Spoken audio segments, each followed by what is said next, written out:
Picture this. You are the most prepared human being alive. You have trained in over 100 martial arts disciplines. You have conditioned your body to peak athletic performance.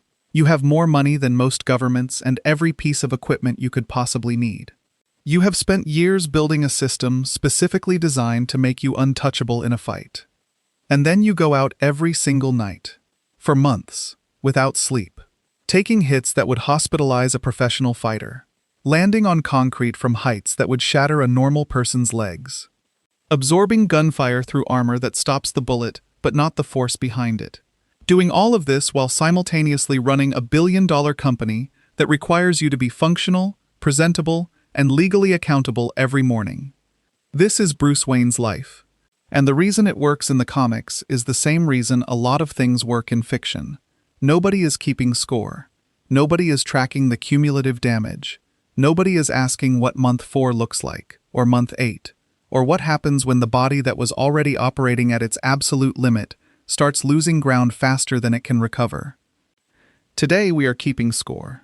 4 mechanisms, each one independently capable of ending Batman's career, all 4 running simultaneously from the first night he puts on the suit.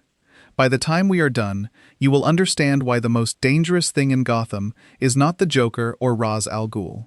It is the calendar. The sleep problem. Sleep is not optional maintenance. It is the primary biological process through which the human body repairs itself, consolidates memory, regulates hormones, and clears metabolic waste from the brain. The glymphatic system, a waste clearance network in the brain that operates almost exclusively during sleep, removes toxic proteins, including beta-amyloid, a compound whose accumulation is directly linked to neurological degradation. Skip enough sleep and those proteins accumulate. The damage is not reversible by catching up later. It compounds. Bruce Wayne operates Wayne Enterprises by day and patrols Gotham by night. The comics are deliberately vague about his sleep schedule, but the timeline is not hard to reconstruct. A Gotham patrol runs from roughly 10 p.m. to 4 a.m. at minimum. Board meetings, public appearances, and corporate responsibilities start at 9 a.m. That leaves, at best, 4 to 5 hours of sleep per night, and that assumes no injuries requiring treatment, no extended chases, no late cases running into dawn. 4 to 5 hours is not adequate sleep for a sedentary office worker. For a man engaged in nightly high-intensity combat, it is a physiological emergency. Research on sleep restriction consistently shows that after 2 weeks of sleeping 6 hours or less per night, cognitive performance degrades to the level equivalent to 24 hours of total sleep deprivation. Reaction time, decision-making under pressure, emotional regulation, and pain tolerance all deteriorate in measurable, documented ways. Crucially, the subjects in these studies consistently underestimate their own impairment. They feel functional while performing at a fraction of their actual capacity. Batman's entire survival depends on reaction time and split-second decision-making. After 2 weeks of his schedule, both are operating at the level of legal intoxication. After 2 months, the accumulated sleep debt produces cognitive impairment that no amount of training can compensate for, because training itself requires sleep to consolidate the motor patterns and tactical responses it is supposed to build. The version of Batman who has been doing this for 6 months is not sharper from experience. He is slower, less accurate, and less able to assess risk than the version who started. The cowl does not know that. The criminals on the other side of his fists do. The Batsuit Problem. The Batsuit is presented as Batman's primary physical protection. In every film and comic iteration, it is described as capable of stopping or significantly reducing the impact of bullets, blades, and blunt force. This is partially accurate. What it does not do is make those impacts consequence-free. Behind armor blunt trauma, known in ballistics and combat medicine research as BOPT, is a well-documented phenomenon. When a bullet strikes body armor and does not penetrate, the kinetic energy of the round does not disappear. It transfers into the armor and then into the body behind it as a pressure wave. Real soldiers wearing plate carriers have sustained broken ribs, pulmonary contusions, and internal bruising from rounds that never broke the skin. The armor stopped the bullet, it did not stop the physics. Batman, in a single patrol engagement, absorbs multiple high-impact events: gunfire, falls, strikes from opponents who in many storylines possess enhanced strength. Each event that the suit stops still delivers a percentage of its kinetic energy into his chest, back, and limbs. A single patrol might produce the equivalent blunt force trauma of a moderate car accident distributed across his torso. Do that every night for a month, and the cumulative internal damage, bruised organs, microfractures in the ribs, accumulated soft tissue damage, reaches a level that would put a professional fighter on a mandatory medical suspension. Then there is the gliding. The cape in its stiffened glide configuration is a small fixed-wing generating lift for a man in full armor. Wing loading, the ratio of weight to wing surface area, determines glide performance. Batman's weight in full armor is estimated at around 230 to 250 pounds. His cape, even fully extended, provides perhaps 20 to 30 square feet of surface area. The wing loading at those numbers produces a glide ratio that aerodynamicists have calculated to be closer to a controlled fall than actual gliding. The landing velocity at the end of that glide would be high enough to cause lower leg fractures on hard surfaces without a dedicated energy-absorbing landing system. Batman lands on rooftops and fire escapes. Neither is a runway. The cumulative injury problem.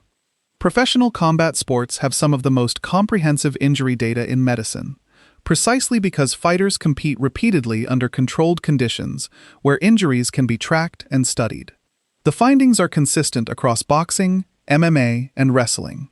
A professional fighter competing monthly, which is already considered a demanding schedule, accumulates enough cumulative neurological, orthopedic, and soft tissue damage that careers rarely extend beyond 10 years.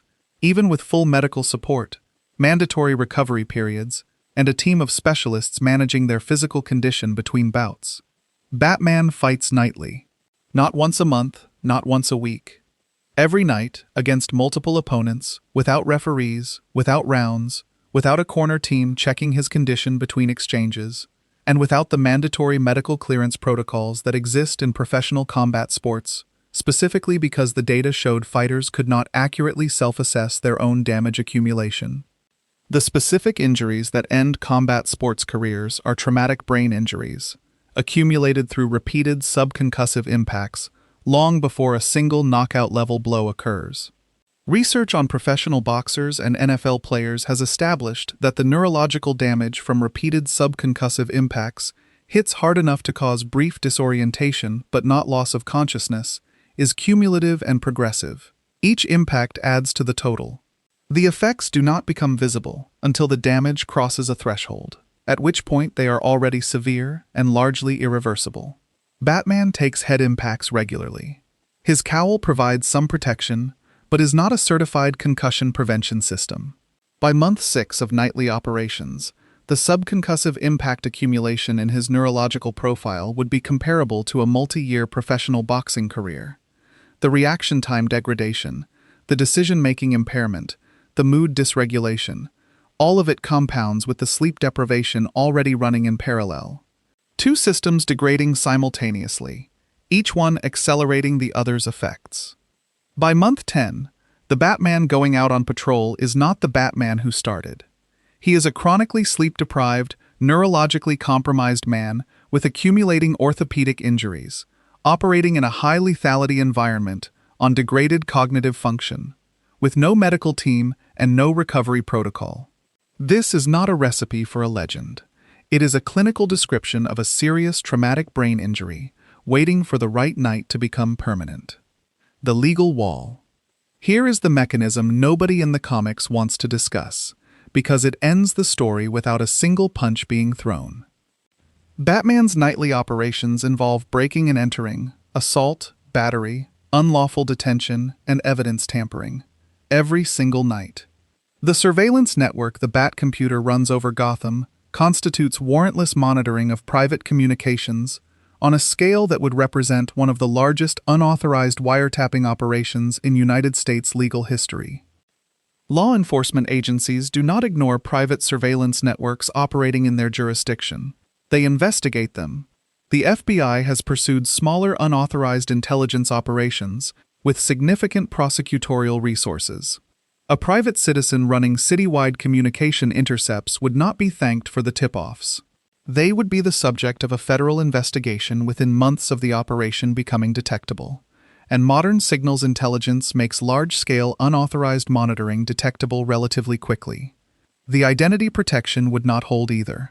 Gait analysis, vehicle tracking, and cross-referencing of Bruce Wayne's public schedule against Batman's documented appearances would, in the hands of a competent analyst with access to city surveillance infrastructure, produce a probabilistic match within a year. Not certainty. Enough for a warrant. The suit comes off, not because a villain pulled the cowl, because a federal prosecutor filed a motion. The real conclusion: 4 systems. Sleep deprivation dismantling the cognitive function his survival depends on.